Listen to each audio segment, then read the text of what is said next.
Republican Party in order to regain our believability. Yeah, indeed. And this question for you as we wrap up here, what is the difference between welfare and warfare? Well, they're both huge expenditures on, the taxpayer and society. And I think really that we need to acknowledge that both of them are bankrupting us. And it's kind of why the Republicans have a problem, too, is Republicans say, oh, well, let's just cut off that welfare queen. If we cut her off, we'll balance the budget. Well, there's not enough money there actually to do it, and so if you really are concerned about balancing the budget, you have to look at the warfare and the welfare. And really, if you looked at welfare objectively, most of it's not going to poor people; it's going to corporations. And so we really have to get rid of some of that corporatism. And one of the ways I propose we do that is I think every federal contract should have a clause that you have to voluntarily agree to if you want to take the money, and it just says you won't lobby Congress during the duration of your contract, and you will not give money to PACs during the duration of your contract.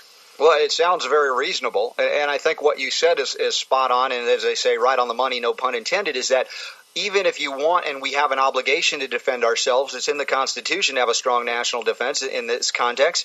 If you don't have the money to pay for it, how are you going to do it? I mean, it's just too reasonable to ask the question.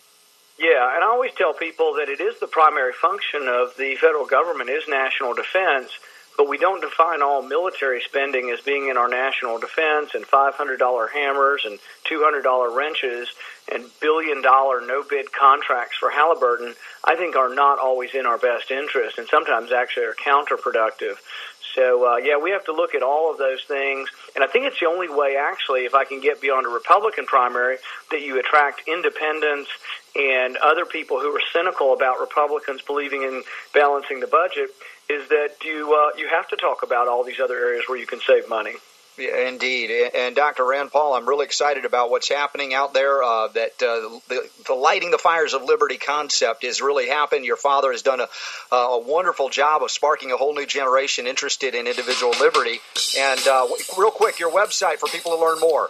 RandPaul2010.com, and we'd love to see you there. All right, I got links up at the blog at robertscottbell.blogspot.com. Rand Paul, welcome to the United States of Health Talk Radio. Glad to have you on board. We're going to be talking inflammation, how to relieve it naturally, as well as take your calls at 800-449-TALK. Rocking the health world. Stay with me.